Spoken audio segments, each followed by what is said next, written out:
Welcome to today's free webinar powered by GoToWebinar, where we're going to be talking about achieving breathtaking customer experience to accelerate growth with speaker Tony Hughes, who is rated as the #1 influencer for professional selling in APAC by Top Sales magazine. So hello again, I'm Tennille Daw, the Senior Marketing Specialist here at Citrix, and I'll be your moderator today. Customer experience is being talked about more and more and is actually ranked as one of the bigger focuses for businesses in 2016. But with all the talk, a lot of the concepts about actually achieving this seems to be getting lost in mapping out service touch points and comm strategies across the entire buying life cycle. This webinar aims to talk about some great companies who are doing customer experience right and also give you some ideas about what and how you might be able to achieve great customer experience in your business. And judging by the some 550 or so registrants we've had for today's webinar, it seems like it's a very important topic to discuss. So we're really keen for all of you to interact as much as possible with us today, just to maximise your time on the webinar. So feel free to send through your questions as you think of them. And you can do this by using the questions pane in your control panel. Now, as this is a public webinar, you won't be able to see each other's questions, but I will be able to, and I'll address them as we can throughout today's session. But we will also have a full Q&A at the end. So we'll try and cover off some of your burning questions as we go along, and just feel free to type them in as you think of them. Now, we're also offering a special at the end of today's webinar, so please stay tuned to the end to find out more. If you experience any issues with your internet connection or computer audio, do note the audio mode toggle on your control panel. Simply switch to telephone and the toll-free number access code and PIN will appear. And of course, if you have any other technical problems, do put up your virtual hand and I'll come to your assistance as soon as I can. Now, you're welcome to take notes during today's webinar, but we will also provide you with a link within the day to recording of this session. And as I mentioned earlier, if you complete the exit survey today at the end of today's session, we'll also be offering, Tony's kindly offered up his Sales Leadership 2016 handbook, which we'll talk about later on in the session. So with the housekeeping out of the way, it's time to kick off today's webinar. Joining me today is our guest speaker, Tony Hughes. Tony is a best-selling author and international keynote speaker. He writes for Top Sales magazine, which ranked him as the #1 influencer of professional selling in APAC, as I mentioned earlier, and also a top 50 blogger globally. He teaches modernised selling within the MBA program at the University of Technology, Sydney, and is the most read LinkedIn author globally on the topic of sales leadership.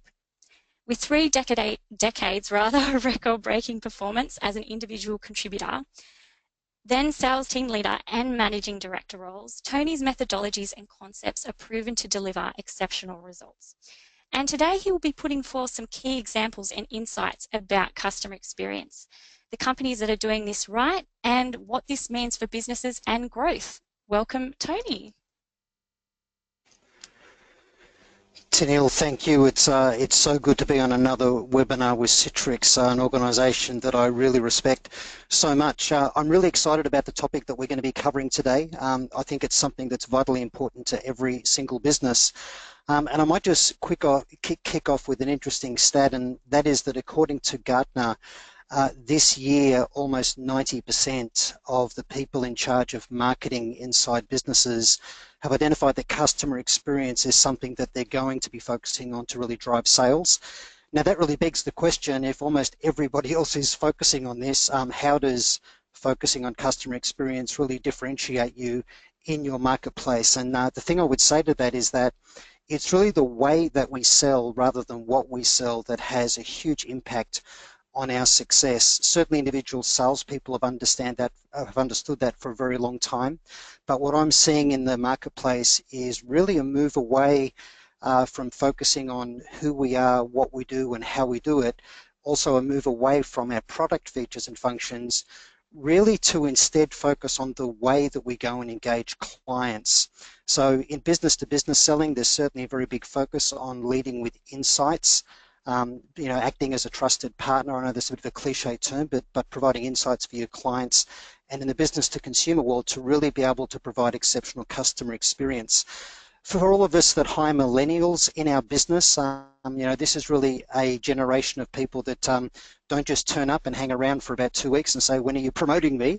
But the people that turn up that are very tech savvy, they expect there to be an app for each kind of process that you're wanting them to run inside their business. And as we talk about customer experience today, I'd really encourage you also to think about the fact that it's not just about creating a great experience for customers, but also for staff and any staff in your business. And the other thing with customer experience is that it's something that we just have to do. Believe it or not, there was a time in businesses not that long ago where people realized that neon lights had been invented and everyone needed a good neon light in front of their business. And then they realized, do I or do I not invest in the yellow pages? And after a while, it was just, well, of course I do. I have no choice. People realized that they had to have a website, that they needed a customer relationship management system. More recently, people are realizing that they've got to embrace social media and have a social media plan. And now really the next big thing, it's already got lots of momentum, is I need to get good at creating customer experience. So let's begin by really defining what customer experience is. There's lots of cliche terms out there, but this is really my definition. So customer experience is really just the result of the interactions between a customer and the supplier during the lifetime of their relationship. And when we think about customer experience, you could maybe use another term, which is customer lifecycle management. So it's really, how do we engage with the customer throughout their entire life cycle? It's a big mistake in business to just think about how we work with clients at the moment that they become a contracted customer or a paying customer, and then how we make sure they're happy and renew or do additional business with us. Today we need to think about how do we act strategically by engaging as early as possible. So the reason the customer experience is important, obviously creating great customer experience is a way to differentiate ourselves and drive new revenue, but it's also how we can retain and grow clients. And if we think about it strategically, there's really two key elements to that in my mind. One is the hallmark of operating strategically in this area is we engage early, and the other hallmark is that we've managed to take our customers to make them advocates for us in the marketplace. So that's really a piece of evidence. So in that previous slide, I was really showing you the customer buyer journey. This is a simplified version, but let's just talk about the customer journey for a moment, because this is the first thing we need to do when we think about customer experience. Every single new client that we acquire became a new client because something happened in their world that caused them to realize that they needed what we offered, or that they were unhappy with our competitor and that they decided to switch. And usually their journey starts online. There's well over 3,000 million Google searches every single day. And the first thing I'd really encourage you to think about is what happens in your customer's world. What do they go and look for before they'd ever know to actually look for you? What comparisons do they actually make online? And just to tell you a short story, that's actually a picture of a car I've just purchased. I pick it up in a couple of weeks. I ordered it a few months ago, but my journey in looking for cars started online as well. And I found a website here in Australia that helps consumers buy cars in essence at wholesale and not have to go into a dealership. So I decided that I wanted to see if I could get a great experience in buying a motor vehicle without going to a dealer. I didn't want to be put through a car dealer sales process and moved into the sales manager's office and pressured to buy.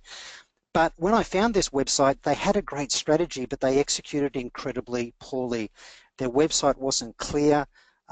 They required a lot of information online. They were then meant to contact me and they didn't. I filled in the form a second time. I still didn't get contacted. I phoned them. I got voicemail. I phoned them again and got onto a person. And when I explained my tortured story, he got very defensive with me. And I said, well, look, the reason I'm saying all this is I don't want to have to repeat everything I've already put online twice. He assured me that I wouldn't have to and then proceeded to ask me all the questions again. So a lot of companies will have customer experience strategies or online strategies or disruptive strategies and how they want to grow market, but it's really all about great execution. So one of the things I'm going to be focusing on today is not just technology. Technology should be an enabler of our strategy. It should be an enabler of a big chunk of the customer experience that we want to go and create, but it's certainly not the whole thing on its own. So let me tell you why customer experience is so important based on the evidenced research. Corporate Executive Board surveyed 5,000 purchasing organizations, and they actually asked them, what causes you to select one supplier over the others when you make a comparative decision? And the interesting thing here is that 9% of that decision was price. Almost 20% equally was brand, and then the features and functions or capability of the product or service being offered. But more than half of the decision is based on the experience that the buyer receives when they engage with the seller. And there's another stat there you can see on the screen from Corporate Visions. Their research found that almost 3/4 of buyers would choose the supplier that was the first one to provide them with some value or insight. So this mantra of mine that the way we sell is more important than what we sell is really evidenced here in this slide. So let me jump into a few things. I want to talk about design generally. My father, that you can see pictured on this screen, actually passed away 18 months ago. He was a legendary engineer and designer, has quite a number of patents to his name. And he took me into business about 35 years ago, believe it or not, quite a while ago. But as an engineer, he would often say to me when he was seeking to solve a complex problem, he would ask himself, how would the Germans do it? Because he regarded the Germans as the best engineers in the world. That piece of construction equipment you can see, he designed and built everything you can see in that machine. But he would often ask, how would the Germans do it? And what I want to do today is really ask ourselves, how would the leaders in the world, the leaders in creating customer experience, really approach this problem? So in line with the fact that it's not really about technology, it's really about fundamentally more human factors. If you haven't seen this video previously, I'd really encourage you, not now, but after the webinar's over, to jump onto YouTube and just search Simon Sinek, Lead with Why. It's a short video, it's not great audio quality, but it was a video that went viral, it's had many millions of views. But Simon Sinek makes a really important point for anybody wanting to create great customer experience.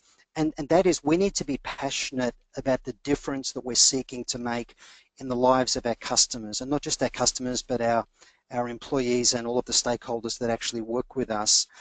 And if we can be passionate about the difference that we're seeking to make, then we know what we want to build customer experience around. And I just want to give you an example of this. I don't know who was on this webinar that was online watching the launch of the Tesla Model 3, but they launched this vehicle online, and in just 72 hours on launch, they took deposits for over $12,000 million worth of car sales. It was the biggest ever car launch in the history of the world. And the thing that amazed me is they took about 320,000 orders where people paid $1,000 US online. So they basically bought the car, and you can see it here on the left there, basically on an online shopping cart without tight specifications, without firm delivery dates. So all Elon Musk really committed to was that the vehicle would begin shipping by the end of 2017. It would be $35,000. These were the core features they'd be offering, and they had well over 300,000 people buy online. Now, there weren't people walking into showrooms to buy the car. They weren't talking to salespeople. They did it online, which I think is incredible. And the reason they did is they bought into Elon Musk's strategy and vision for really wanting to change the world. And he wants to change the world around sustainability. And he's very clever with technology in creating something that is just, really, really cool for people to own. So really think about what's your why, what are you passionate about, and how are you seeking to change the lives of customers and employees, and that's what you're going to start to build customer experience around. I'll just get into some other basic design things. So it's so easy for marketers to fall in love with their product. We're all like narcissists staring into the pool of water, sending ourselves crazy with how beautiful we think the thing is that we're selling. And if you look at Heinz, they've the oldest manufacturer of ketchup or tomato sauce. They've got a high quality product. They put it in a beautiful glass bottle. They have nice packaging, and they're thinking it's job done. But the first thing is we need to design not for us, the seller, but we need to design for our consumer. And the reality is that the customer doesn't care about the nice looking glass bottle. they get frustrated by the fact that they can never get the last of the product out of the bottle. If they put it in the fridge, they certainly can't get it out at all. They've got to bang the bottom of it. What they wanted was a plastic flexible container, leave it upside down all the time so that they can always get it out. But that's an example of taking an inside-out approach to designing for the customer in mind, and it's really transformational. And even simple things like doors, just putting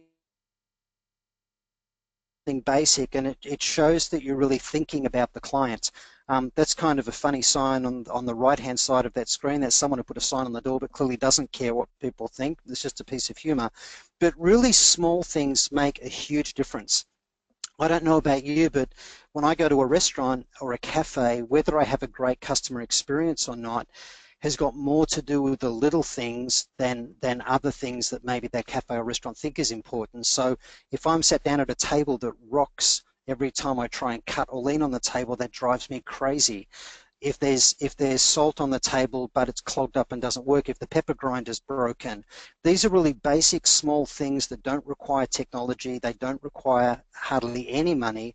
They just need us to be thinking about and obsessing about what's the experience that the client is getting when they come into my premises or engage with my business.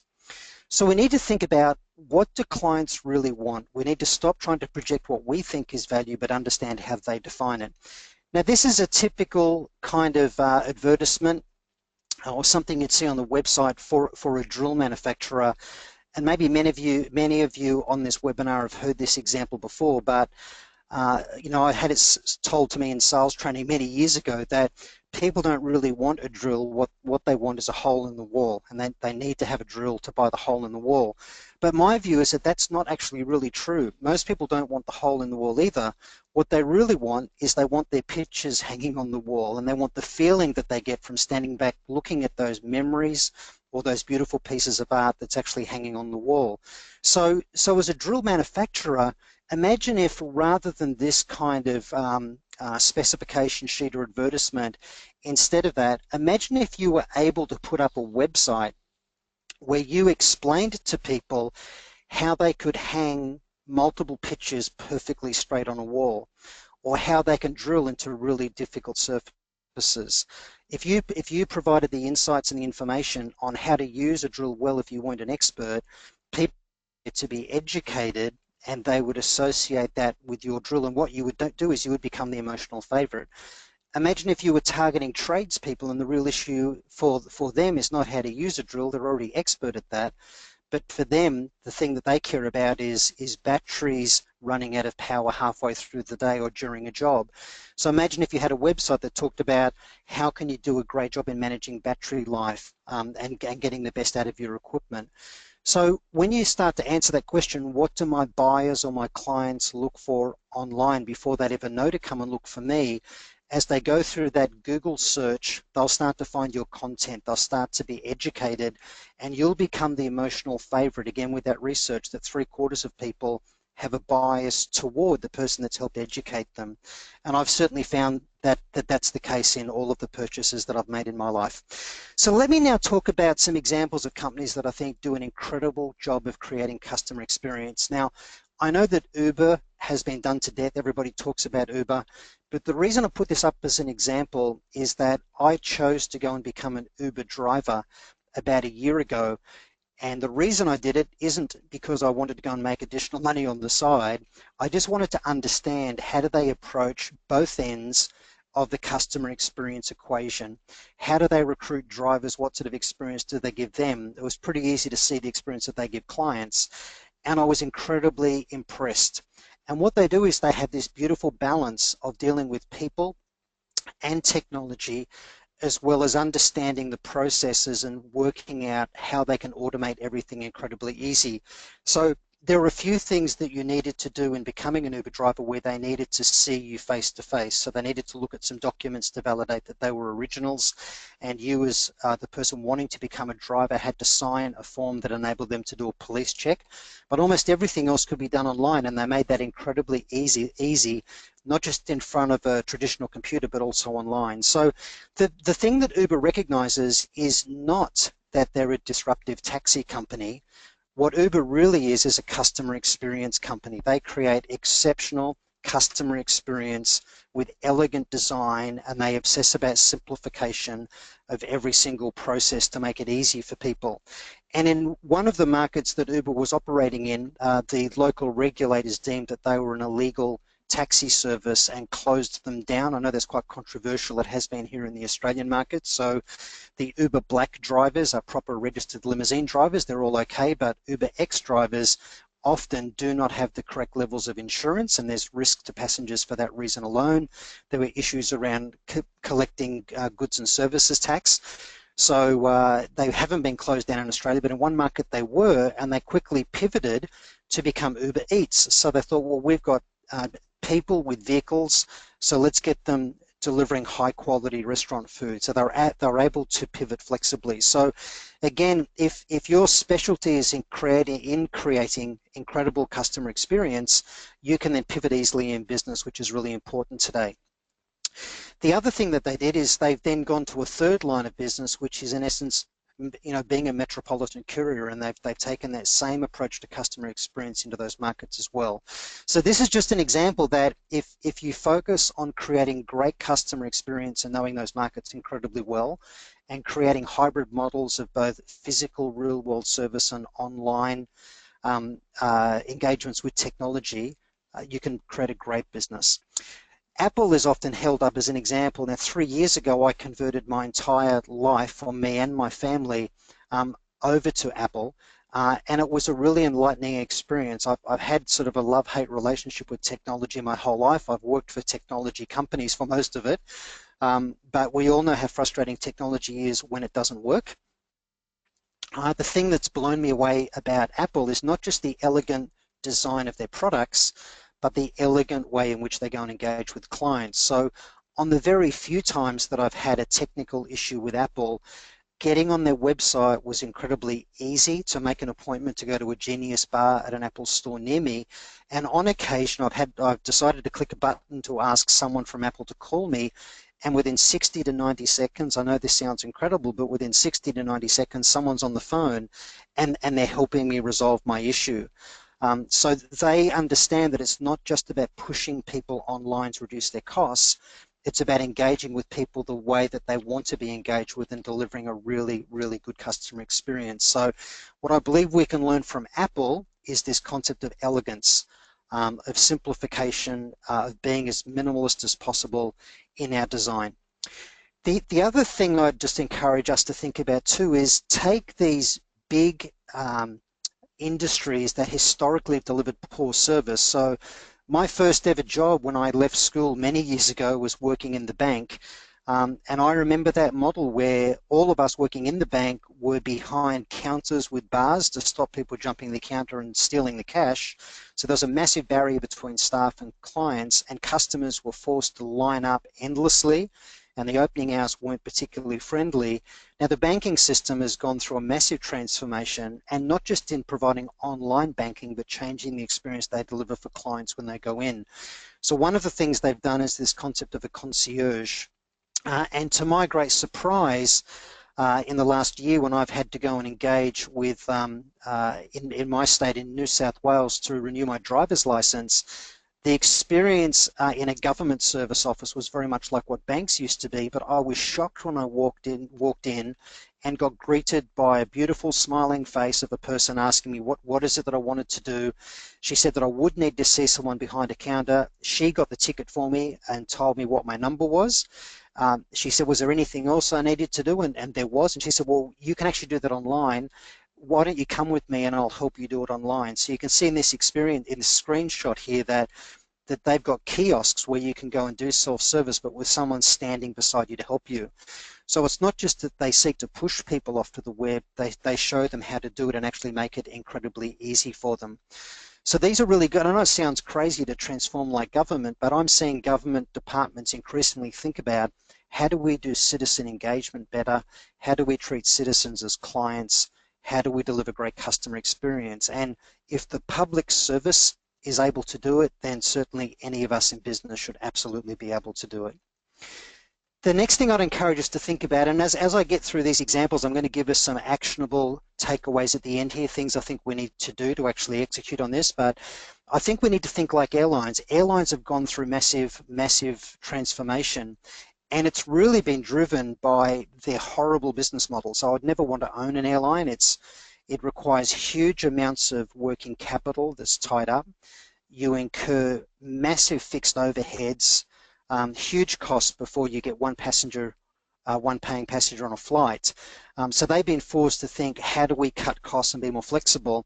The thing that's always impressed me about Richard Branson and Virgin is in the airline business, he very cleverly redefined quality of service as being the quality of the attitude of the people that are serving. So Virgin basically dialed things back as far as the amount of legroom that you've got, the quality of food or drink on the flight. So they were a budget airline, but where they invested was making sure that staff had wonderful attitudes and gave people a great fun experience on the flight. So the culture of the people is a massive piece of creating great customer experience.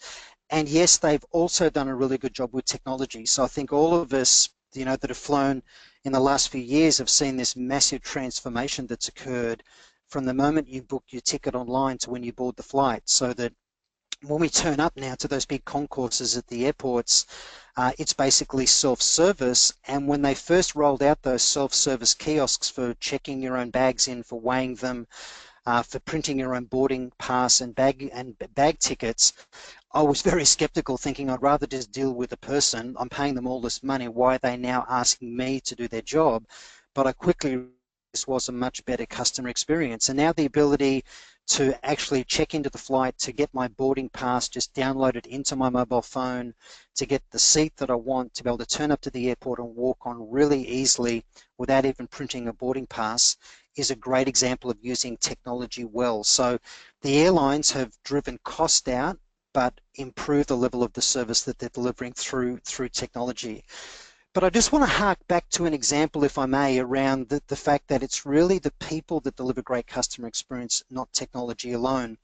I don't know whether many of you are familiar with the story, but a number of years ago, an Airbus A380 out of Singapore, Qantas QF32, was on climb out, and one of the engines on the aircraft exploded.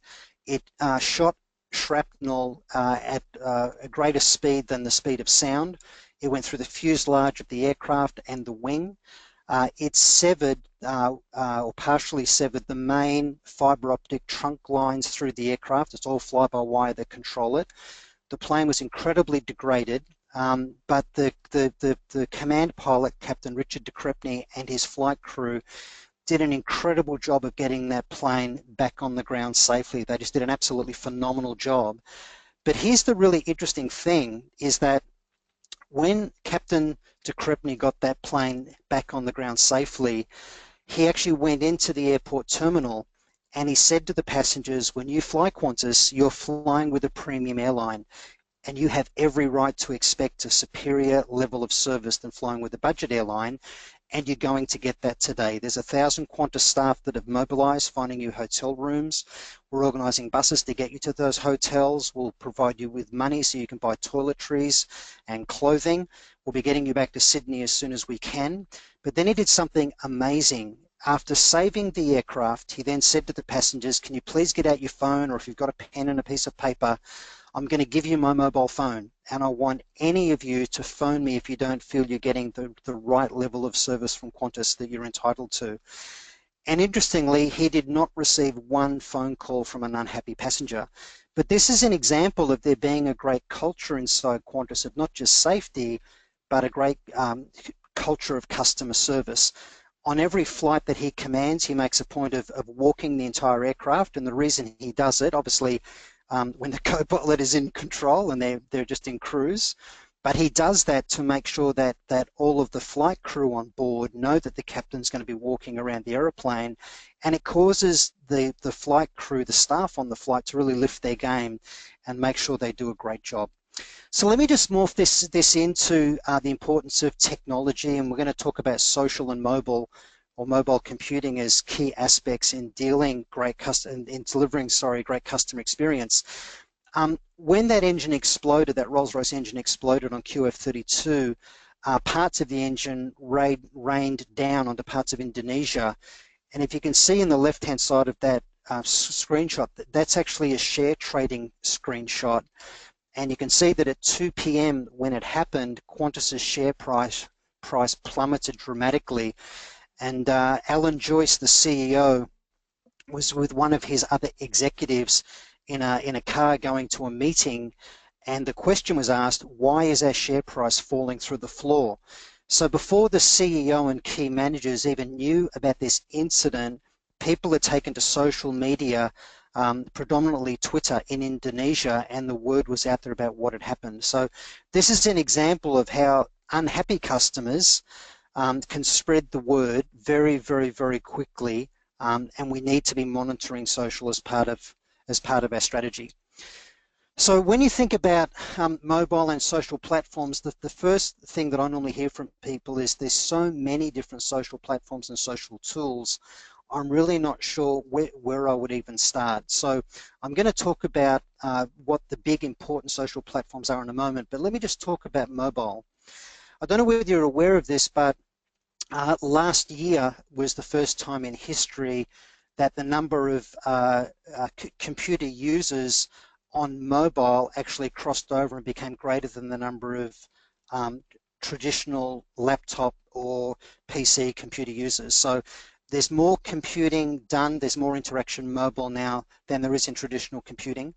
And we all know that there's lots of apps that are being created to deliver really good customer experience. A good friend of mine, Randall Cameron, works in the mobility space. This is a slide that he provided to me. But this is an example of a government-owned corporation that's creating apps to make it very easy for employees and contractors to go and execute their role. And they can even do it on their own devices. One of the things that millennials and Gen Ys expect today is to be able to come into the workplace and use platforms and technologies that they're familiar with, and even use their own devices if they can. Now these applications, there's a bunch of icons there on that screen, but that shows you the kind of technology that's being used to deliver a great experience for those forestry workers. So they're not having to use big tablet computers in a truck. They can simply use their own handheld devices and go and execute their roles incredibly easily.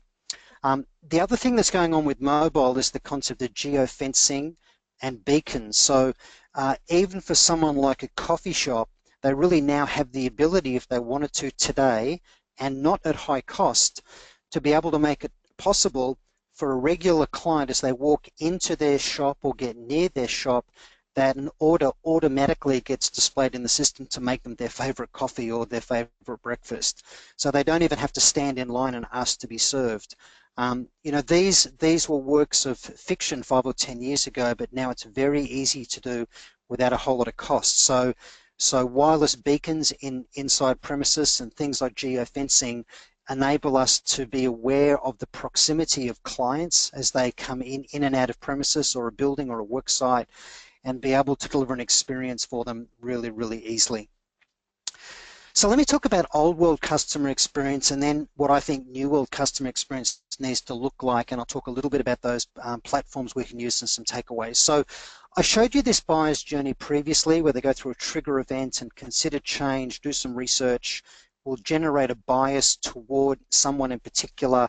They'll then go through a formal selection and negotiation process. They'll take ownership and implement what it is they're doing, and then obviously we want them to stay as a client and renew or upgrade with us later.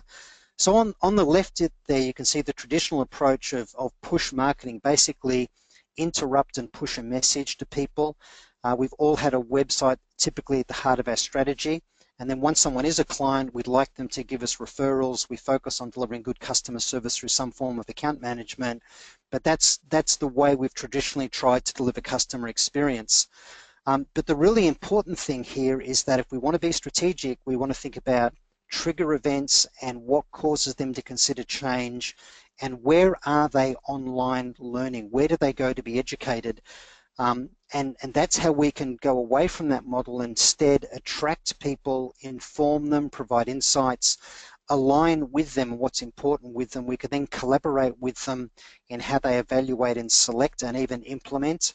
and what we end up is a customer that's a, a strong advocate. And these are some of the leading tools. So, obviously people search in Google.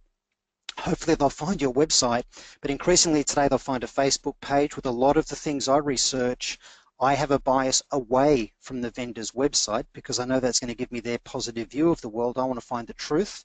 So we tend to find that on other places like YouTube and Facebook.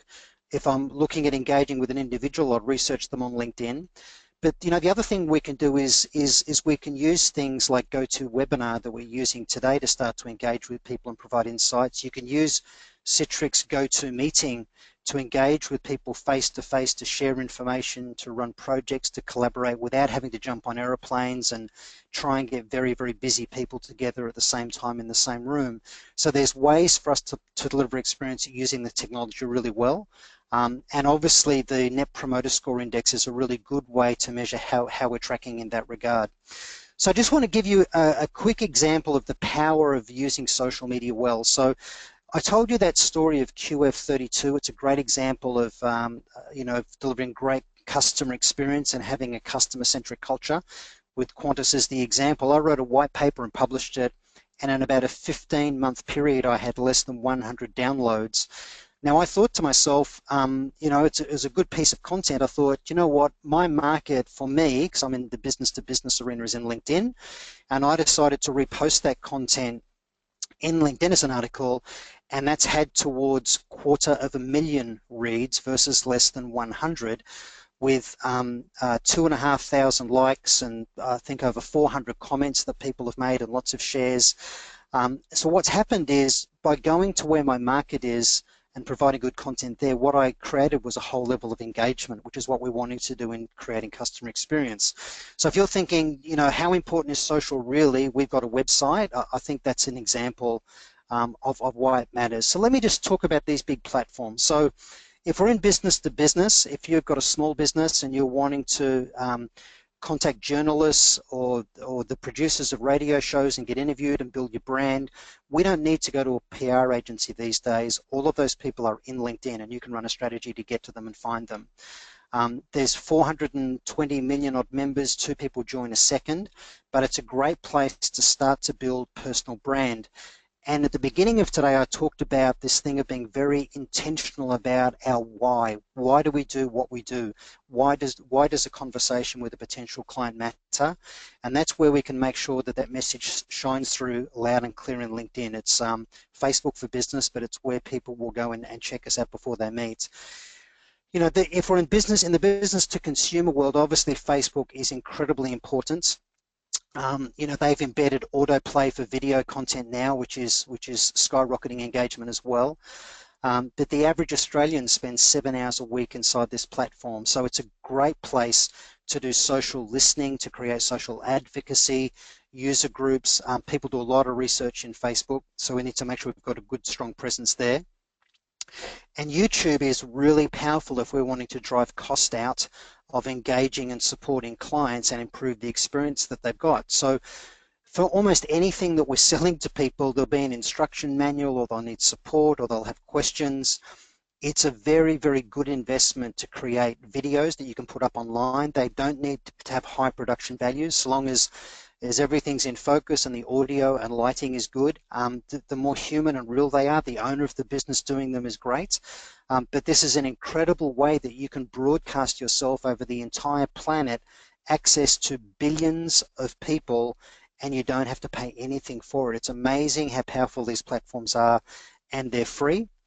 And then Twitter, to me, is a great social listening tool. So one of the things I haven't focused on heavily today, but it's very important, is part of creating great customer experience is listening.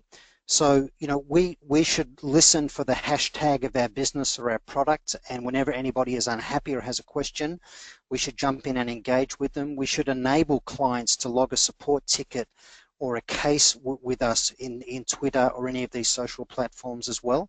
So it's a case of going and understanding, how do my clients engage out there in social and on mobile devices themselves, and how can I make the whole engagement process with them as easy as possible. And then the other thing is when you're wanting to support people, again, not just YouTube videos, but recording webinars, being able to collaborate with people effectively is really important. There's research there on the bottom of this slide that just shows that if you respond in 1 hour, you've got 60 times greater probability of engagement than if you wait 24 hours. And if you can respond within 5 minutes with somebody, it's 100 times. And you know, the ability today to go and create engagement with people and see them face to face with a webcam by using things like GoToMeeting is incredibly powerful. So let me just give you what I think the key takeaways are for today, and then we'll throw it open to questions. So the first thing is, as we think about the buyer's journey and then mapping customer experience to the buyer's journey, the first thing is we want to be very clear about leading with why. We want to create evangelists and advocates for us who share our vision and mission. This is very much what Elon Musk has managed to do with Tesla. It's very, very much what Apple, Steve Jobs has always been about. He was very passionate about design and elegance and what he was doing. And you know, both of these people created almost religious zeal within their customer base, people that would try and convert others. So there's a couple of key questions here. So the first is, what is it that you believe about how you change the lives of your customers? Not an easy question to answer for people, but we don't have any chance of creating the right customer experience unless we do that. And then the second piece is, how can we differentiate by the experience that we provide? So rather than trying to differentiate in the product itself, how can we differentiate in the way that we go and support our market? Really important questions. The next key takeaway is, again, part of the definition of being strategic is to engage early. So the next thing is, how do we attract with great content? So what we're wanting to do is to attract and engage. We want to understand where do they research, and then we want to be able to put that content up in multiple channels, not just on our website, but out in those forums and groups where they go and do their research. So this question of what do my clients look for before they'd ever know to come and look for me, where do they learn online, and what kind of content can educate and provide valuable insights, that's what will really start to create good qualified leads and clients engaging with us that have a bias toward us because we were the ones that started to educate them and help them, not just around our product, but around available options that they've got available to them. And the third thing is, the third key takeaway is, we need to elegantly engage with people. And it's the really small things, I think you'd agree, the really small things that really make a difference. And now I didn't put it up in a slide, but I think a great example of this is the hotel industry. You know, they're in a ferociously competitive industry, massive fixed overheads as well. You know, every time a room goes empty, they don't get to sell it again later. That billing window's gone forever. But the thing I've seen now is, you know, often when I go and stay at hotels overseas or interstate, is it's very easy for them to go online and have a look at my picture. I've got a strong presence in social, but I'll turn up and they'll recognize me. And it's happened at hotels I've never stayed at before. So clearly what's happened is they've got a list of people that are coming in and they've just gone and had a look on social and seen what they can find out about them. And on one occasion I checked into a hotel here in Australia and they knew that I was speaking at a conference in Melbourne, and they said, you know, welcome to the hotel, Mr. Hughes. I hope you have a good time speaking at the conference. So, which really blew me away. It was a very simple thing for them to do. It didn't cost them any money. It surprised me and it delighted me because people love the sound of their own voice, I guess, and like themselves being made to feel important. But it didn't cost them money. It's just inside the culture of the organization. So how can we elegantly engage and really delight people? So, you know, how do they want to engage and how can we simplify? I think a lot of us have processes that we haven't revisited for a long time that we force our clients and staff through. And if we just kept saying, do we really need to do it that way? Is there a simpler, better way? Is there a simple app that we could create for that? We'd go a long way to really transforming customer experience. So with that, I'd really like to throw it open to Q&A, and I'm more than happy to take your questions. So I'll just pass it back to Tanil. Okay, thank you very much, Tony. Really enjoyed those examples. I think they're just great, build great concepts of how we need to really rethink how we position ourselves in the market, and especially how we need to really think about the solution that we're trying to sell, not necessarily the product. So now we've got time for some of your questions. So feel free to type them in as you think of them now. But whilst you do that, I'd just like to let you know that at the moment we're actually having a special offer on GoToWebinar where you will actually receive a really big discount off if you get GoToWebinar with our event support. This means that you can kick off your webinar strategy and of course any customer experience applications that you might like for the new financial year. And just make sure you're obviously well prepared. So our event support services team actually provides you with some expert training and also support you during your first webinar. So please let us know if you'd like this by completing the exit survey at the end. And as part of the today's webinar, Tony's kindly also provided us with his Sales Leadership 2016 report, which actually is really great. It provides some perspectives from 11 thought leaders in Australasia, including, of course, Tony Hughes, about sales leadership in business today. So whilst we look through that, I'll just now start looking at some of the questions that you've put through. So Tony, Justin asks, what penetration figures are there for customer portals being used by consumers? I guess what are some of the figures that we're seeing from these customer portal things that exist maybe in Service New South Wales and even online banking for that matter?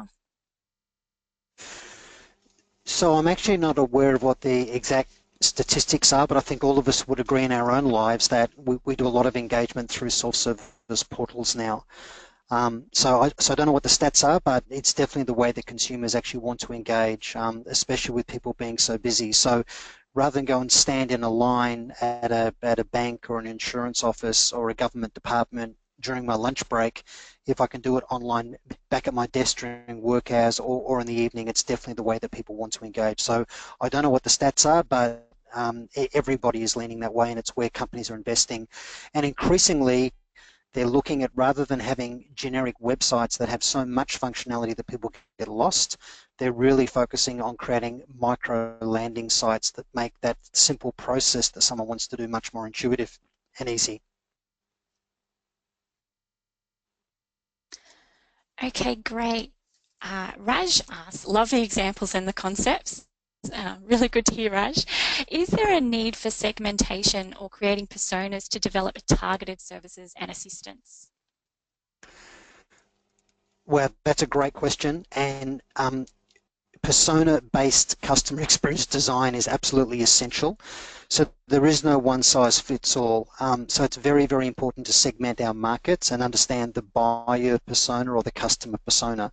So, what that basically means is if I'm selling into a particular organization, there'll be different roles in that organization that are going to want to interact with us and all have different needs. So someone from their finance department wanting to query invoices or billing will be very different to someone else that's trying to manage the service level agreement between us as an organization versus someone that wants to log a ticket or a case and has a problem.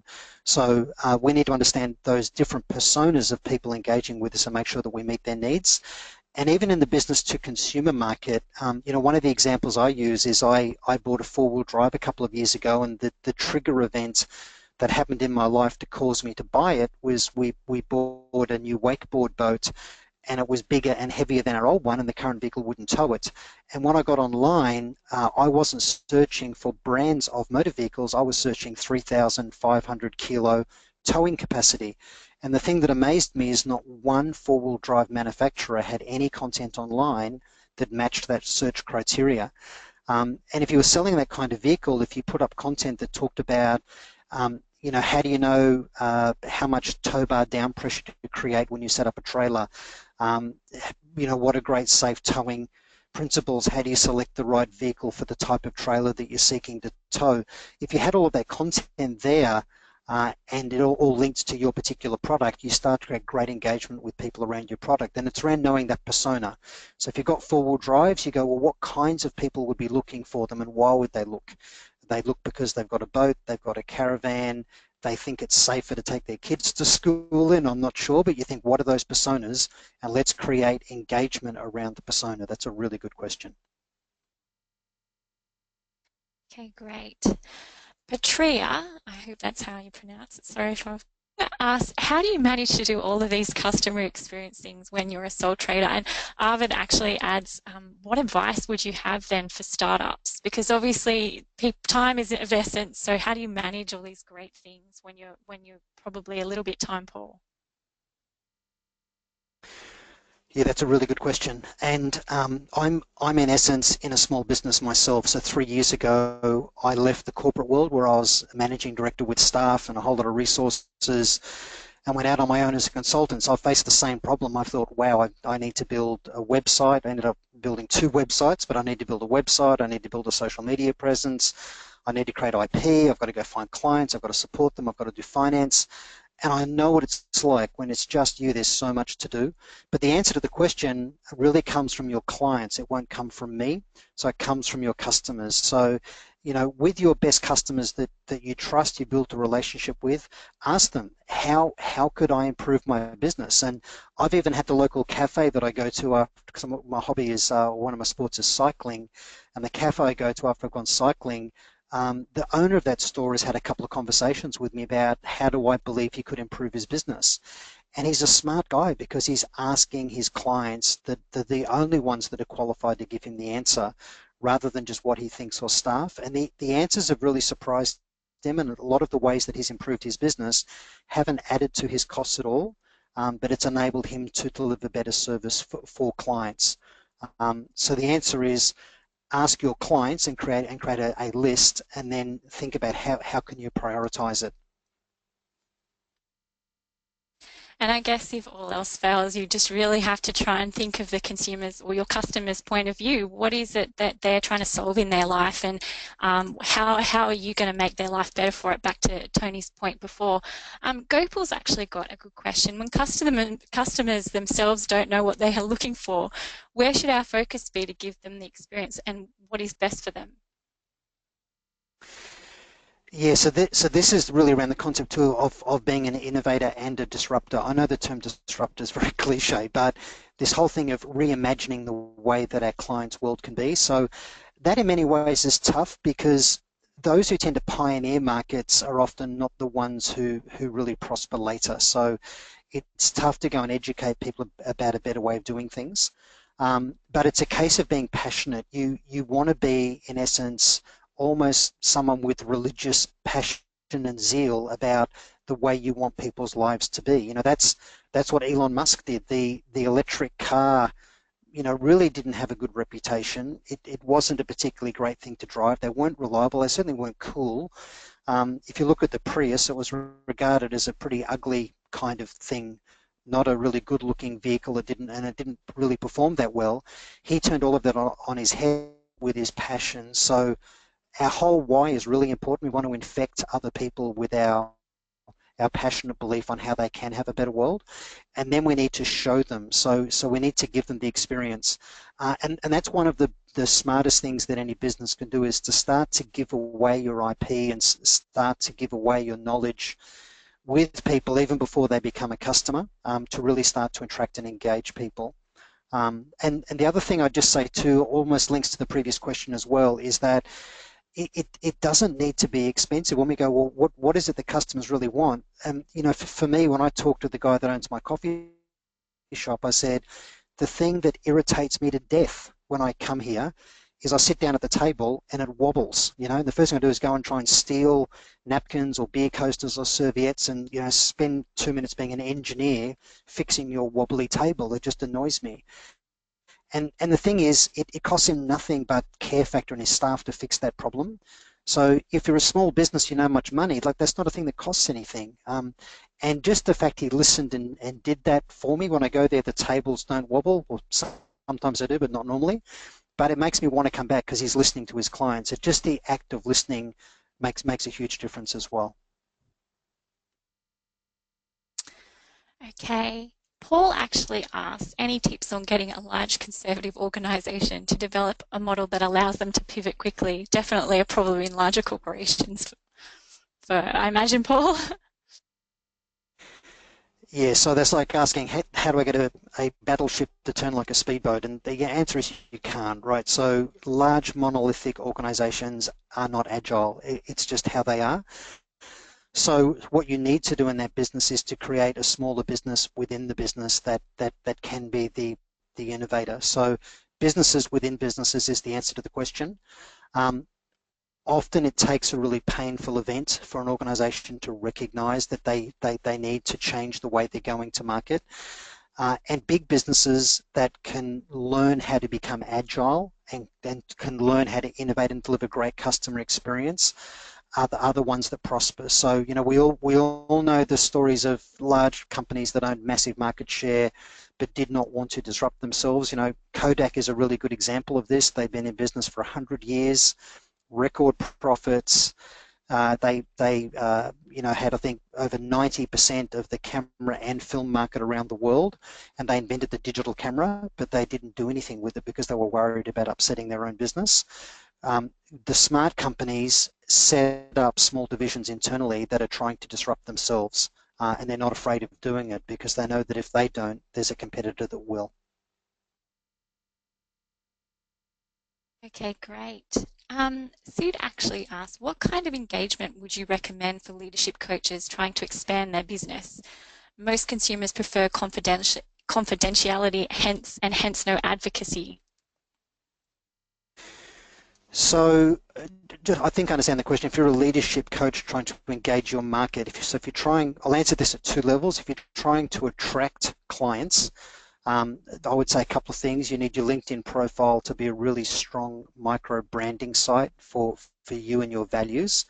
You obviously need a website that talks about what you do for your clients at an outcomes level. And I'd encourage you to start to publish YouTube videos, not highly produced and slick, but just good, honest, but good lighting and in focus and good audio videos, and start to give away some of your IP. Then the next thing I'd suggest is as you engage with clients, yes, I mean, clients absolutely want confidentiality. They're being quite vulnerable if you're working with them as a leadership coach. So using if you're going to work with them virtually, even using a product like GoToMeeting is a way to do all that securely. You can honour confidentiality and work with people even if they're remote.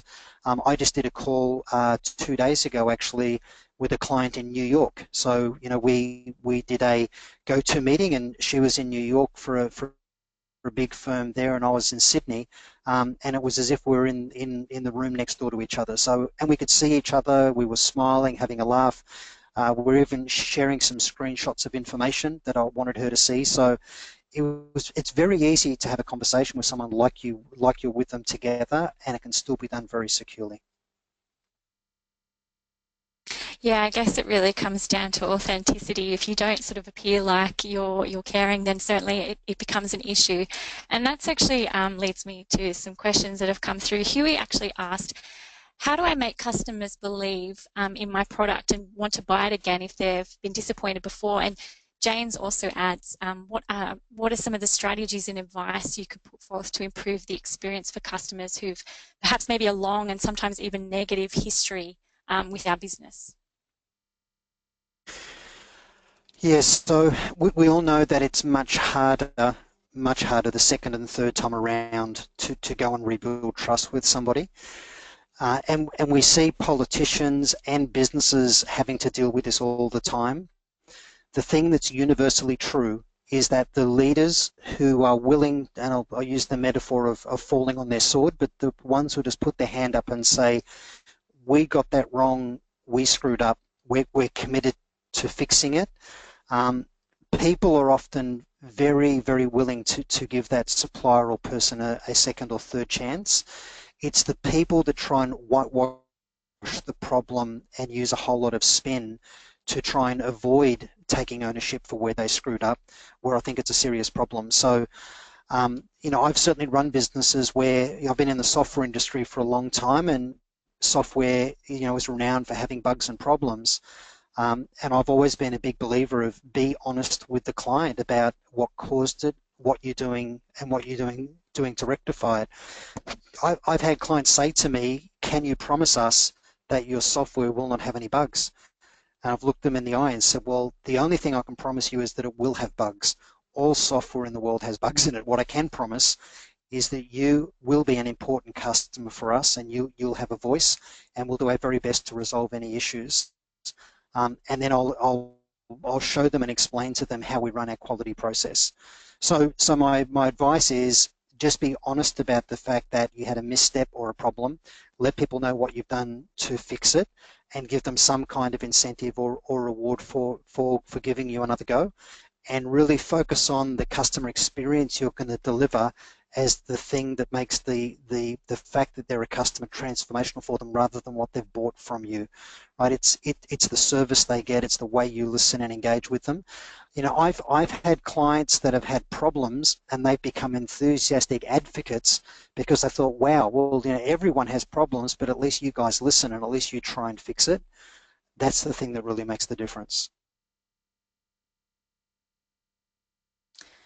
Okay, great. Well, we've actually run out of time, everyone, but thank you so much for all your questions, and all the questions that have come through that we've sort of run out of time to answer. Well, I'll definitely make sure I put them to Tony, and you'll get some direct feedback from him to get those answers across to you shortly.